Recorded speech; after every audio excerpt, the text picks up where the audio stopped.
I want to say a big thank you for the team for very kindly reaching out to me to offer me this high copper content elbow support sleeve. Straight out of the packaging you can see it is really clean, premium. The sleeve itself is beautifully made. The fabric feels extremely soft and lightweight and high quality. You can tell this has been designed with performance and comfort in mind. When you stretch it out you can really see the quality.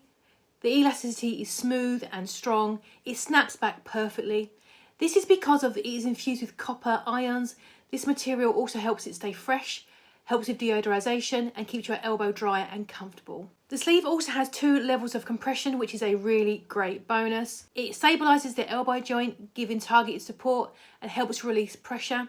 So whether you're dealing with a flare-up of elbow pain or just want protection during activity to prevent injury, it's designed to make movement easier and more comfortable. Now, I am a plus size person, so I was concerned first of all about if it's going to fit me comfortably. But as you can see, it slides on really smoothly and forms a really snug fit with no slipping, there's no itching, and it feels really secure without being restrictive. The compression sits exactly where you need it to, and it gives a supported but flexible feel. It performs really well during movement, so you can bend, twist, lift, and the sleeve stays completely in place. It keeps the elbow warm, supported and stable. And it's not just for athletes, it's ideal for tennis, golf, weightlifters, power training and also everyday use. Things like computer typing, gardening, cooking, DIY or even carrying heavy shopping bags. So if your elbows take a lot of strain and need support, this is going to be really good for you. Overall, the copper elbow sleeve delivers excellent stability. It's very comfortable and really reliable. I like the fact that it's also breathable